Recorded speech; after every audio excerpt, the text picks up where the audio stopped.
Planning की। यानी pre का अगर हम इसको तोड़ेंगे तो हमारा बनता है प्री प्लस प्लानिंग। प्री का मतलब होता है पहले और प्लानिंग का मतलब होता है तैयारी। यानी पहले से तैयारी। हमारा गोल तो सेट हो गया है, हमने क्राफ्ट अपना बना लिया है जिसमें हमारा गोल सेट हो गया है, यानी हमारा 50% काम हो गया। अब हमें करना ये होगा, अब हमें अपनी तैयारी करनी है पहले से। यानी अब डिसाइड करना है कि हम कैसे क्या करें। अब रास्ता हमने लक्ष्य अपना चुन लिया है, अब हमें रास्ता डिसाइड करना है कि रास्ता जाना किधर से है। अगर किसी को दिल्ली जाना होता है तो वो क्या करते हैं, वो ये देखते हैं कि उन्हें पूरब जाना है या पश्चिम जाना है। अगर उन्हें यही नहीं पता रहेगा कि उन्हें पूरब जाना है या पश्चिम जाना है, किस ट्रेन से जाना है, तो वो रास्ता भटक जाएंगे। इसीलिए हमें ये देखना होगा पहले कि हमें जाना किधर है। हमने आधा काम अपना पूरा कर लिया है, अब अभी आगे बढ़ते हैं। अब अपने लक्ष्य को निर्धारित कर लिया है तो अब हमें करना ये है कि हम अपने लक्ष्य को हमेशा थोड़ा बड़ा बनाना है। कोशिश करना है कि लक्ष्य हमारे लक्ष्य कुछ बड़ा हो, कुछ आगे का हो। यानी कुछ उसे छोटा नहीं बनाना है, उसे बड़ा बनाना है। अगर हमारा एग्जाम में हम सोचते हैं कि अगर 80% लाना है तो हमें अपनी टारगेट 90% के हिसाब से बनाना होता है, क्योंकि अगर थोड़ा सा भी चूके तो 85% तक अटकेंगे और थोड़ा और ज्यादा तो 80% तक। यानी हमारा वो लक्ष्य पूरा हो जाएगा जो हमारे मन में है। हमें हमेशा लक्ष्य को अपने से बड़ा बनाना है और कोशिश करनी है अपनी कैपेसिटी को देखकर उसे उतना ही बनाना है, उससे थोड़ा बड़ा बनाना है और अपनी कैपेसिटी को नापना है कि हम कितना कर सकते हैं। इसी तरह उस गोल को बनाकर और फिर आगे बढ़ते रहना है और हमेशा अपना गोल बड़ा बनाइए ताकि आप उस काम को करने में आसानी हो। एक तरीका बताती हूँ। जब आप अपना गोल डिसाइड कर लिया, आपको पता है कि आपका कार कितने डेट तक आना है। अब आप ये डिसाइड कीजिए कि उसके पहले की अचीवमेंट्स कब तक हैं। यानी पहले के अचीवमेंट को देखना है, यानी पहले डायमंड अचीवर, फिर सिल्वर अचीवर, गोल्ड अचीवर और इसके पहले स्टार अचीवर। यानी जो भी अचीवमेंट है उसे छोटा छोटा करके डिवाइड कर लेना है। पहले आप देखिए कि आपका स्टार अचीवर का डेट कितना तक है, फिर उससे ये देखिए कि आपको उतना स्टार अचीवर का बीबी कंप्लीट करने के लिए कितना बीबी मेरा बाकी है। यानी दोनों को पहले एक जगह लिखिए, फिर उन दोनों को पार्ट कीजिए, डिवाइड उसको डिवाइड करते करते यानी उसका पार्ट करते करते आप एक दिन का लक्ष्य बनाइए कि आपका हर रोज का क्या लक्ष्य होना है। यानी अगर आज आपका एक दिन में कितना बीबी कंप्लीट होना चाहिए, हर रोज का टारगेट बनाइए। एक दिन का कितना बीबी होना चाहिए, आपका हर एक दिन कितना प्लान होना चाहिए, हर रोज कितना सेल जाएगा कि आपका उतना टारगेट कंप्लीट होगा। अगर एक बार एक ही साथ बहुत ज्यादा बर्डन ले लेंगे तो कंप्लीट नहीं कर पाएंगे। इसलिए थोड़ा थोड़ा उसे डिवाइड करके हर रोज के हिसाब से अपना टारगेट बनाइए। और टारगेट बनाने के हिसाब से हमें ये करना है कि हमें हर रोज का टारगेट हर रोज ही कंप्लीट करना है। अगर आप एक दिन का भी टारगेट भूलेंगे, यानी आज का अगर टारगेट हमारा आज पूरा नहीं होगा तो कल हमारा टारगेट बढ़ जाएगा। अगर कल पूरा नहीं होगा तो परसों बढ़ेगा, फिर परसों नहीं पूरा होगा तो अगले दिन बढ़ेगा। ऐसे करते करते आपके गोल तक पहुंचने में आप फिर आगे बढ़ जाएंगे। यानी आपका डेट होगा किस एक महीना पहले का, तो पता चलेगा कि आपका डेट एक महीना पार चला गया, 2 महीना पार चला गया आपके टारगेट को ना पूरा करने से। इसीलिए आप कोशिश कीजिए कि हर रोज का टारगेट हर रोज ही पूरा कर लीजिए। वर्किंग आवर भी बनाइए। हर रोज आपको ये भी देखना होगा कि आपको कितना काम करना है। और एक और आसान तरीका है, इसे आप टेस्ट करते रहिए। आप जो प्लानिंग करना सीखते हैं, प्लान कर रहे हैं, उसे खुद से टेस्ट कीजिए, खुद से सुधारने की कोशिश कीजिए। जो आपने टारगेट बनाया है कि हमारा एक दिन का टारगेट इतना हुआ है, तो आप कोशिश कीजिए कि आप वो एक दिन का टारगेट एक दिन में पूरा कर रहे हैं कि नहीं। आप खुद से उसे देखिए, रिसर्च कीजिए, उसे टेस्ट कीजिए कि मेरा आज का टारगेट आज पूरा हुआ है कि नहीं। अगर एक दिन का टारगेट एक दिन में नहीं पूरा होगा तो आपका आने वाला जो टारगेट होगा वो बीच में ही अटक जाएगा। अगर हमें अपना भविष्य, अपना कल अच्छा बनाना है तो हमें अपने आज से ही अपने आज पर ध्यान देना होगा। इसीलिए कोशिश कीजिए कि आपका आज का टारगेट जो हो आज ही पूरा हो, और आज जो आप टारगेट बनाए आज ही उसे टेस्ट करके हर दिन का टारगेट आपका हर रोज कंप्लीट होता जाए। ये कुछ हो गया प्री प्लानिंग के फायदे। अब कुछ नुकसान देखते हैं।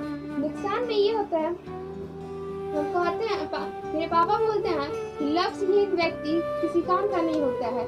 वैसे ही अगर आपका लक्ष्य नहीं होगा तो प्लानिंग पहले से नहीं रहेगा और टारगेट नहीं पूरा हो पाएगा। इसीलिए कोशिश कीजिए कि जो टारगेट है उसे पूरा करें।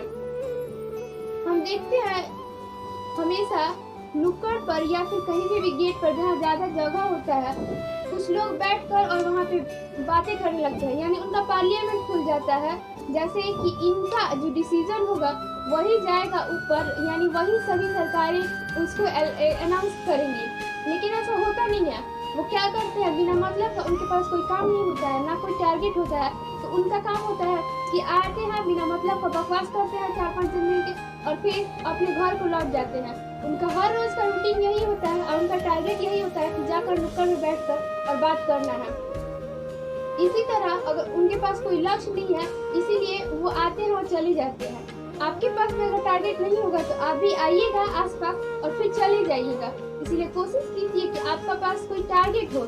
हर रोज आपके पास कोई एक लक्ष्य हो कि मेरा आज का टारगेट इतना है, इसीलिए मुझे आज ही करना है। अगर आप प्री प्लानिंग नहीं कीजिएगा तो आपका ब्लड प्रेशर बढ़ जाएगा। कैसे बढ़ेगा? आज का टारगेट आज नहीं पूरा होगा, कल का टारगेट कल नहीं पूरा होगा, तो टारगेट बढ़ता जाएगा और एक दिन ऐसा आएगा कि आपके पास एक ही बार हो जाएगा कि अब कल ही मुझे ये अचीवमेंट कंप्लीट करना है, डेट तो आ गया, अब मैं कंप्लीट कैसे करूं? अभी तक सब बाकी है, पूरा बीवी बढ़ाना, पूरा सेल मारना, मैं कैसे करूंगा? और फिर आपके पास बढ़ जाएगा आपका टेंशन और फिर इसीलिए आपको कंप्लीट नहीं हो पाएगा।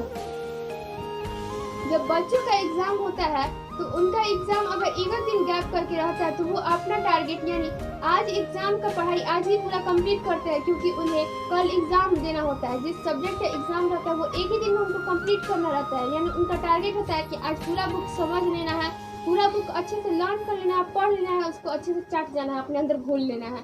और अगर 15 दिन बाद एग्जाम रहेगा तो वो सोचते हैं अभी 15 दिन बाकी है, कल कर लूंगा, अभी 14 दिन बाकी है, कल कर लूंगा। ऐसे ही करते करते बीत जाते हैं पूरा दिन और पता चलता है एग्जाम आ गया और बच्चे ने पढ़ाई कुछ नहीं की।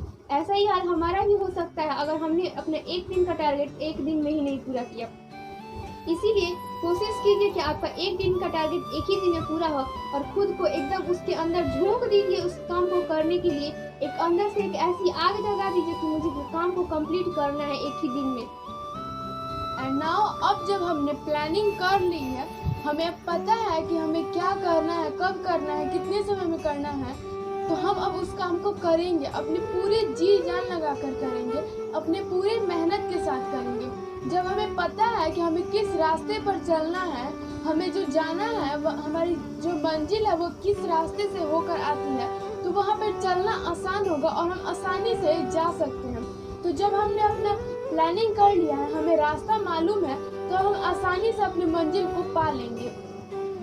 जब हम अपनी मंजिल की ओर जाएंगे तो हमें बहुत सारे चैलेंजेस को फेस करना पड़ेगा, बहुत सारे प्रॉब्लम्स आएंगे हमारे लाइफ में। बहुत लोग ये कहते हैं, सुनते हैं और ये सुनते हैं कि जो हमारे सच्चे मित्र होते हैं, जो हमारे बेस्ट फ्रेंड होते हैं, वो हमेशा हमें सही रास्ता दिखाते हैं, हमें ये बताते हैं कि हमारे लिए क्या सही है, क्या गलत है। तो एक बार सोचिए, लोग कहते हैं कि ठोकरें हमें चलना सिखाती हैं, तो उन ठोकरों से हम चलना सीखते हैं। तो एक तरह से वो अच्छे हुए, मतलब वो अच्छा रास्ता दिखा रहे हैं, हमें सही रास्ता दिखा रहे हैं।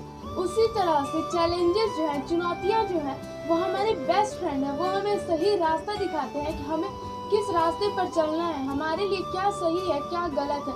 जब आप किसी रास्ते पर चल रहे हैं, आपको मुश्किलें आ रही हैं, लोग आपको बोल रहे हैं कि ये रास्ता गलत है, तो आप समझ जाइए कि आप जिस रास्ते पर चल रहे हैं वो रास्ता सही है। और जब तक आप कुछ काम कर रहे हैं और उसमें चैलेंजेस नहीं आएंगे, प्रॉब्लम्स नहीं आएंगे, उस काम का मजा ही नहीं आएगा। सोचिए कि आप रोज उठते हैं, अपना काम करते हैं, खाना खाते हैं, सो जाते हैं, फिर सुबह उठते हैं, अपने काम पर जाते हैं, खाते हैं, सो जाते हैं। रोज एक ही काम करते करते हमारी लाइफ जो है वो बोरिंग सी हो जाएगी। हमारा जो रूटीन है वो रोज सेम एक ही दिन का रहेगा, रोज का सेम रहेगा, तो वो बहुत बोरिंग हो जाएगा।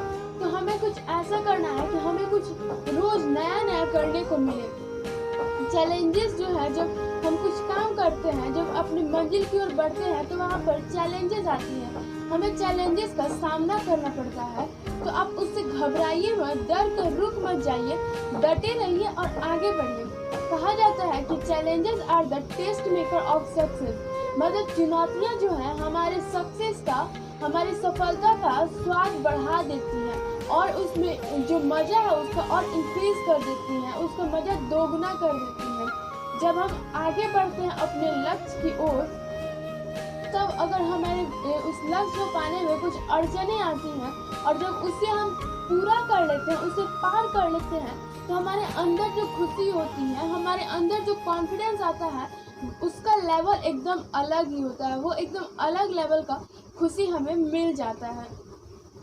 तो लोग क्या करते हैं, एक सोचिए कि एक जंगल का शेर है और एक सर्कस का शेर है। जंगल का जो शेर है वो रोज उठता है, अपना खाना ढूंढता है, अपना शिकार ढूंढता है, पर ये भी होता है कि उसे कभी एक बार शिकार मिले, कभी उसको नहीं मिले, कभी 3 बार उसको शिकार मिल जाए, कभी एक बार भी नहीं मिले। उसे सर्दी, गर्मी, बरसात हर चीज को झेलना है और उसके लिए कुछ भी कंफर्ट जोन नहीं है।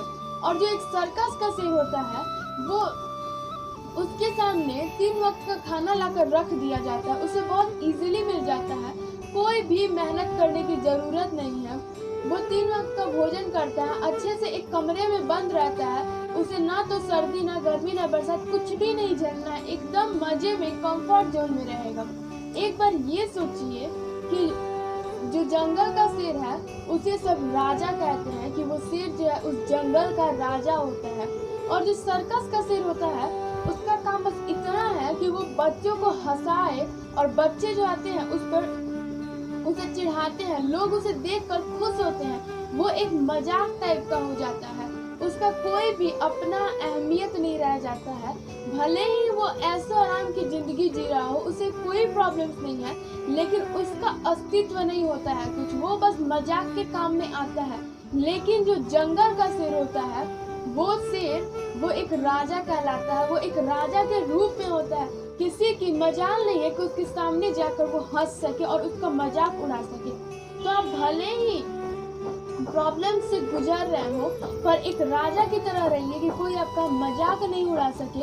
अपने कंफर्ट जोन को पकड़ कर बैठ मत जाइए, कोशिश कीजिए आगे बढ़ते रहने के लिए, और जहाँ है वहीं पर रुकिए मत। हम हर दिन पर दिन खुद को एक्सपेंड करते जाइए, खुद अपने लेवल को एक्सपेंड कीजिए और एक लीडर बनिए। लीडर बनने की काबिलियत सब में है, वो राजा बनने की काबिलियत सब में है। तो आपको बस देरी है उस चीज को पहचानने के लिए। आपके पास भी सेम टाइम है, सेम प्रोसेस है, सेम अपॉर्चुनिटी है। तो आप किस लिए रुके हुए हैं? आप किस चीज का वेट कर रहे हैं कि कोई आएगा और आके आपको लीडर बना देगा और बोलेगा कि आप लीडर हैं? क्यों हमेशा सिर्फ गिने चुने लोगों का नाम आता है उस लिस्ट में जो एक लीडर का लिस्ट होता है? कोशिश कीजिए कि आपका नाम सबसे टॉप में आए। जो भी आए आपकी एग्जाम्पल दे कि ये एक बड़ा आदमी है, बड़ा इंसान है। टाइम आपको भी मिला है, मौका आपको भी मिला है, काबिलियत आपके पास भी है और आप भी एक लीडर बन सकते हैं। तो आप किस चीज का वेट कर रहे हैं कि कोई आपको आके लीडर बनाएगा? नहीं, आपको कोई आके अलग से लीडर नहीं बनाएगा, आपको खुद ही लीडर बनना होगा, खुद ही कोशिश करना होगा। सबके लाइफ में कुछ ना कुछ चैलेंजेस आती हैं, कुछ ना कुछ प्रॉब्लम्स आते हैं। सब सोचते हैं कि हमारी परेशानियां बहुत ज्यादा बड़ी हैं, हम जिस प्रॉब्लम के दौर से गुजर रहे हैं वो कोई नहीं गुजर सकता, कोई उस प्रॉब्लम को नहीं देख सकता, कोई उसे फेस नहीं कर सकता। मेरा घर बहुत ज्यादा अच्छा नहीं है, मेरे घर में से पानी चू रहा है, कोई अच्छा फैसिलिटीज नहीं है मेरे घर में। एक बार सोचिए उनके बारे में जिनके पास घर ही नहीं है। आप लोग बोलते हैं कि आज मेरे हाथ में चोट लग गया है, मैं गिर गया हूँ, मेरे पैर से चला नहीं जा रहा है, मेरे पैर में बहुत प्रॉब्लम है, मुझसे ये काम नहीं हो सकता है, मेरे पैर में कुछ भी प्रॉब्लम आ गया, हाथ में कुछ भी प्रॉब्लम आ गया। एक बार उन लोगों के बारे में सोचिए जिनका ना हाथ है ना पैर है, फिर भी वो एक अच्छी जिंदगी जी रहे हैं, फिर भी वो हर दिन मेहनत कर रहे हैं, कोशिश कर रहे हैं और अपने लाइफ को अच्छे से गुजार रहे हैं। लोग बहाने मारने के बहुत सारे कारण होते हैं, बहुत सारे तरीकों से बहाना मारा जा सकता है और लोग यही करते हैं। कोई नहीं सोचता है कि उस बहानों को छोड़कर मैं आगे बढ़ूं, अपने लाइफ को संवारूं और एक अच्छा नाम कमाऊं। अगर किसी को कोई बहाना मिल जाता है उसे पकड़ कर वो बैठ जाता है, पर मैं आज आपको ये चैलेंज कर रही हूँ, आप कोई भी बहाना लेकर आइए, आपके पास कोई भी प्रॉब्लम हो आप लेकर आइए और बताइए। आज मैं उसको ऐसे लोग, ऐसे पर्सनालिटी के बारे में बताऊंगी जो उससे ज्यादा प्रॉब्लम से गुजरकर और अपने लाइफ को, अपना जो जीवन है उसे सफल बना चुके हैं। आप क्या कह सकते हैं? आप यही कहेंगे ना कि मेरी हाइट कम है। ये सोचिए कि सचिन तेंदुलकर, आमिर खान, इन सब की हाइट कम थी। आप ये कह सकते हैं कि मेरी हाइट बहुत ज्यादा है, अमिताभ बच्चन की भी हाइट बहुत ज्यादा थी। लोग ये कहते हैं कि मेरा एज निकल गया, अब मैं काम नहीं कर सकता। एक बार सोचिए KFC के मालिक के बारे में, कर्नल सैंडर्स, वो 65 साल की उम्र के बाद अपना एक नया कंपनी स्टार्ट किए थे। आप उससे ज्यादा और क्या बहाना मारेंगे? आप ये कहेंगे कि मेरी एज बहुत कम है, सानिया मिर्जा बहुत कम एज से अपना काम स्टार्ट कर दी थी। आप ये बहाना मारेंगे कि मेरे लाइफ में चैलेंजेस है, मेरे पास कुछ बहुत सारी प्रॉब्लम्स है। हर एक बहाना का जो है वो सॉल्यूशन हो सकता है। आप क्या कहेंगे कि मेरा बॉडी पैरालाइज है। स्टीफन हॉकिंस का पूरा बॉडी पैरालाइज हो गया था, फिर भी वो आज की डेट में सबसे ग्रेट साइंटिस्ट कहलाते हैं। बहाने मारने के बहुत सारे तरीके हैं, बहुत सारे कारणों से आप बहाना मार सकते हैं। आप ये भी कह सकते हैं कि आप बहुत ही गरीब परिवार में जन्म लिए थे, अब बहुत ही मुश्किल भरा आपका जीवन था और अब पैसे नहीं थे कि मैं अपने घर के खर्च को चला सकूं। शायद आप भूल गए होंगे, आपको याद दिला दूं कि हमारे जो प्राइम मिनिस्टर है आज के टाइम में, नरेंद्र मोदी, वो चाय बेचा करते थे। और बहुत सारे लोग हैं, अब्राहम लिंकन, उनका भी शुरुआती दौर बहुत ज्यादा खराब हुआ करता था। आप और क्या बहाना मारेंगे? आप यही बहाना मार सकते हैं ना कि मुझे पढ़ाई करने का मौका नहीं मिला, मैं पढ़ाई नहीं कर पाया और अब एजुकेशन ही नहीं है तो आगे भी कुछ नहीं कर पाऊंगा। आपको ये याद दिला दूं कि आज जिस इंसान की वजह से हम इस रोशनी के बीच जी रहे हैं वो है थॉमस अल्वा एडिसन। अगर वो नहीं होते तो आज की जिंदगी भी हम अंधेरे में गुजार रहे होते। और ये बता दूं कि वो सिर्फ 3 महीने स्कूल गए थे, सिर्फ 3 महीने वो स्कूल गए थे और उन्हें स्कूल से ये कहकर निकाल दिया गया कि वो एक मंद बुद्धि है, उन्हें पढ़ाई में मन नहीं लगता है, वो पढ़ाई नहीं कर सकते हैं। और वो 3 महीने के बाद उन्हें स्कूल से निकाल दिया गया था। मारने के तो बहुत सारे बहाने हैं जो आप मार सकते हैं, पर आपको कुछ बड़ी हस्तियों के बारे में बता देना चाहती हूँ। सुधा चंद्रन बहुत बड़ी डांसर हैं। जब मात्र 3 साल की थी तो उन्होंने अपना डांसिंग कैरियर स्टार्ट कर लिया था और 16 साल की उम्र पहुँचते पहुँचते वो अपने स्टेट की बेस्ट डांसर बन गई थी। पर कुछ ऐसा हुआ, उनका एक बस एक्सीडेंट में उनका एक पैर कट गया और फिर वो उस आर्टिफिशियल पैर के साथ चल भी नहीं पाती थी। धीरे धीरे वो उस आर्टिफिशियल पैर के साथ चलना सीखी और उसके साथ ही डांस करना सीखी। उसके बीच उन्हें इतने ज़्यादा प्रॉब्लम्स का सामना करना पड़ रहा था कि जब वो डांस करने जा रही थी और उसके दौरान बीच में ही उनके पैर से ब्लड आने लग रहा था, पर एक बार भी वो रुक नहीं रही थी और अपने काम को किए जा रही थी। और फिर दूसरी जो एग्जाम्पल है वो है अरुणिमा सिन्हा। इनके साथ कुछ ऐसा हादसा हुआ कि कुछ लोगों ने मिलकर इन्हें ट्रेन से नीचे फेंक दिया और वहाँ पर ये रात भर उस ट्रेन के पटरी पर रही थी और इनके पैर के ऊपर से वो बहुत सारी ट्रेनें गुजरी। फिर इनके उस पैर को रात भर चूहे कुतर कर खाए। वो एक गांव में यह हादसा हुआ था। जब सुबह हुआ तो गांव के लोगों ने बगल के अस्पताल में ले गए लोग और फिर वो जो डॉक्टर थे वो ये बोले कि हमारे पास बेहोशी की दवा नहीं है और आपका पैर काटना अभी बहुत ज़्यादा ज़रूरी है। आप किसी बड़े हॉस्पिटल में जाकर अपना पैर कटवा लीजिए वरना जहर आपके पूरे बॉडी में घुस जाएगा। उसके बाद ये सबसे ऊंची चोटी माउंट एवरेस्ट को छू के दिखाई, वहाँ पर अपना तिरंगा फहराया इन्होंने और आज इतनी बड़ी हस्ती के रूप में हमारे बीच वो पॉपुलर है। हमें बस देरी है तो खुद पर विश्वास करने की। जब हम खुद पर विश्वास करेंगे कि मैं ये काम कर सकता हूँ तो आप उस काम को जरूर कर लेंगे। बस देरी है तो एक नई शुरुआत की। जब भी आपको लगता हो कि मेरे प्रॉब्लम्स बहुत ज़्यादा बड़े हैं, मेरे लाइफ की जो प्रॉब्लम है ये बहुत ज़्यादा है, जिसकी वजह से मेरे लाइफ में प्रॉब्लम्स आ रही हैं और मैं अपने लक्ष्य को नहीं हासिल कर सकता। आप एक बार वैसे इंसान के बारे में सोचिएगा जिनके प्रॉब्लम्स आपसे भी ज़्यादा हो, तब आपको पता चलेगा कि आप किस लेवल पर हैं। अगर मैं बोलूं कि एक लिस्ट बनाइए इस चीज़ की कि आपको क्या क्या चीज़ मिला है। कम से कम सुनने के लिए कान है, बोलने के लिए मुंह है, देखने के लिए आँख है, हाथ पैर सलामत है। अगर आपको आज की डेट में कुछ हो जाए तो घर पर फैमिलीज हैं देखने के लिए। इतनी सारी जो मेन हमें चीज़ चाहिए वो सब चीज़ है, और अगर नहीं है तो वो क्या चीज़ आपके पास नहीं है और उसे हासिल करने की सोच रखिए। अगर भगवान को थैंक्स बोलने के लिए तो बहुत कारण है, लेकिन हम इस चीज़ पर नहीं ध्यान देते हैं। हम कभी ये नहीं कोशिश करते हैं इस चीज़ पर ध्यान दें कि हमारे पास क्या क्या अच्छी चीज़ें हैं, और बस हम कोसते जाते हैं, नेगेटिव सोचते जाते हैं कि हमारे लाइफ में क्या चीज़ नहीं है, किस चीज़ की कमी है हमारे लाइफ में। आप उस चुनौतियों को पार करते जाइए। जो आपके लाइफ में प्रॉब्लम्स आ रही हैं उसे फेस कीजिए, उसे पार करिए, और इस चीज़ को एक बार माइंड में विजुअलाइज कीजिए कि वो जो क्राफ्ट का जो कार है, वो आपके क्राफ्ट में जो जो चीज़ें हैं एक ना एक दिन वो आपके पास होंगी। वो क्राफ्ट का कार एक दिन आपके घर की शान बढ़ाएगा।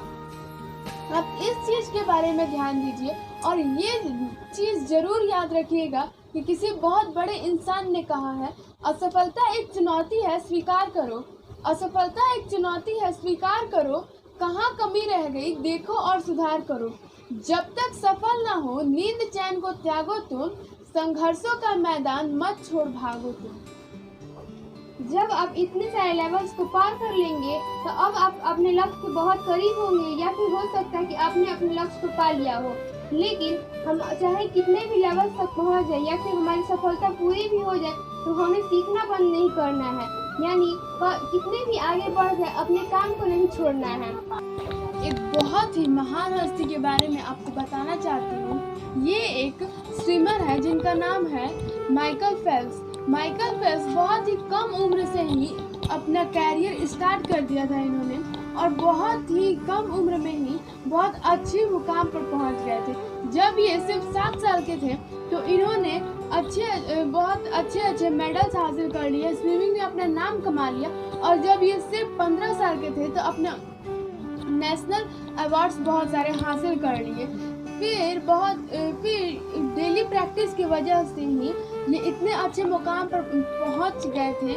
और एक बहुत अच्छे स्विमर थे उस समय के, मार्क स्पिस्ट। उस समय ये कहना था कि वो एक ओलंपिक में 7 गोल्ड मेडल ले चुके थे, और फिर ये तय कर दिया गया कि अब इनसे ज़्यादा अच्छा रिकॉर्ड कोई नहीं बना सकता है। ये लास्ट वो मुकाम है जो कोई पा चुका है, और अब तय हो गया है कि अब इससे ज़्यादा अच्छा रिकॉर्ड कोई नहीं बना सकता है। उस वक्त इन्होंने ये दावा किया कि मैं इनसे अच्छा रिकॉर्ड बनाऊंगा, और मैं एक ओलंपिक में 8 गोल्ड मेडल लेकर दिखाऊंगा। सभी इनका मजाक उड़ाते थे, सभी बोलते थे कि ये कैसा टारगेट ले लिए हो, तुमसे कंप्लीट नहीं हो पाएगा। जब मार्क स्पिस्ट एक दिन में 8 घंटा प्रैक्टिस करते थे, और ये माइकल फेल्प्स एक दिन में 12 घंटा प्रैक्टिस करते थे, ताकि ये उन्हें कम्पीट कर सके, उनके आगे निकल सके। प्रैक्टिस के दौरान ही इनका दायां हाथ फ्रैक्चर हो गया और इनकी हड्डियां अलग अलग हो गई। डॉक्टर्स ने बोला कि अब ये ठीक नहीं हो सकता है, और तुम जो आगे बीजिंग ओलंपिक्स आने वाला है उसमें तुम पार्टिसिपेट नहीं कर सकते हो, तुम्हें वहाँ से हटना पड़ेगा। फिर इन्होंने थैंक यू बोला गॉड को कि इतना अच्छा आपने मुझे मौका दिया, अब मैं एक नई तरह की स्विमिंग स्किल लाऊंगा और अब पैरों से स्विमिंग करके दिखाऊंगा। और फिर ये डेली ओवर टाइम करके प्रैक्टिस करना स्टार्ट किया और अपने पैरों से स्विमिंग करना स्टार्ट कर दिया इन्होंने। और जब ओलंपिक्स आया तब उनका हाथ भी ठीक हो गया था, और अब इनकी स्पीड इतनी ज़्यादा बढ़ गई थी कि कोई इनसे कम्पीट नहीं कर सकता है, कोई इनके उस स्पीड का मुकाबला नहीं कर सकता है। इनकी माँ का इनको इतना ज़्यादा सपोर्ट मिला कि ये इतने आगे बढ़े। फिर उस स्पीड को जब कोई कम्पीट नहीं कर पाया तो ये आगे बढ़ते गए। उस ओलंपिक में ये हुआ कि इन्होंने 7 मेडल तो हासिल कर लिया था, अब बारी थी 8वां मेडल हासिल करने की। वहाँ पर ये जब 200 मीटर के बटरफ्लाई में एंटर किए तो पता चला कि इनका जो गॉगल्स है, इनके जो ग्लासेस है वो टूट चुके थे और अब पानी का बहाव इनके आंखों के अंदर घुस रहा था।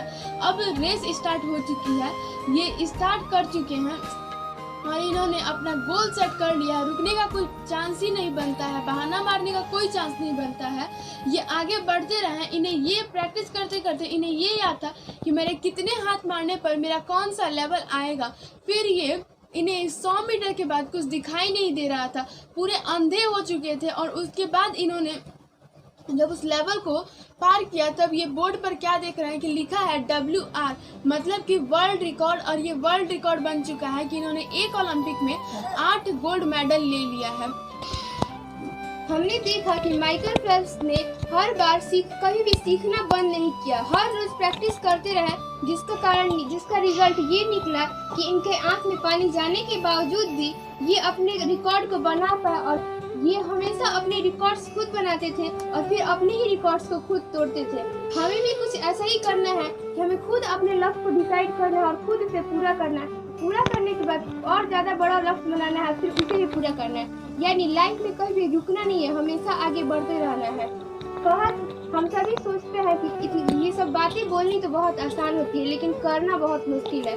बोलने वाले तो बोल के चले जाते हैं, करने वाले कहते हैं ये बोलने वाले बोल गए, करेंगे कैसे। एक बात बता दे, जो ये सब अच्छी बातें बोलनी आसान होती है लेकिन करनी मुश्किल, लेकिन जीतता वही है जो करता है। इसीलिए अगर हमें अपने लक्ष्य में जीतना है तो हमें उन सब बातों को, कामों को करना पड़ेगा। माना कि आपके पास मैक्सवेल न करने की 1000 कारण है, हो सकता है उससे ज्यादा कारण हो, लेकिन क्या आप एक कारण नहीं ढूंढ सकते हैं मैक्सवेल को करने के लिए? जब मैक्सवेल आपको इतनी बड़ी अपॉर्चुनिटी दे रही है तो क्या आप एक कारण नहीं ढूंढ सकते हैं इसे करने के लिए, अपने सपनों को साकार करने के लिए?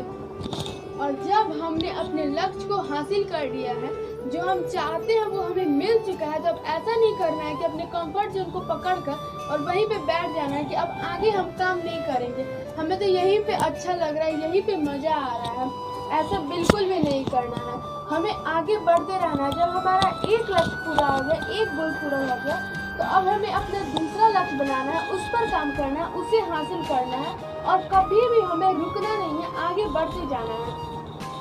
जिस तरह हम मोबाइल चलाते हैं और मोबाइल में ऐप्स को अपडेट करने की जरूरत होती है, उसी तरह रियल लाइफ में भी हमें खुद को अपडेट करते रहना है, कभी भी रुकना नहीं है और आगे बढ़ते जाना है। आपको एक कंडीशन बताती हूँ, एक कंपैरिजन बताती हूँ। शायद देखा तो सभी ने होगा पर किसी ने ही गौर किया होगा। जो गरीब बच्चे होते हैं, जो पुअर चिल्ड्रन होते हैं, वो सर्दियों के मौसम में भी, जो एकदम कड़ाके की ठंड पड़ती है उस मौसम में भी नंगे घूमते हैं। उन्हें कोई भी प्रॉब्लम नहीं है, कोई ठंडा नहीं लगता उन्हें, और सुबह में ही उठ जाते हैं और इधर उधर घूमते हैं, खेलते हैं, उन्हें जरा से भी ठंड नहीं लगती है।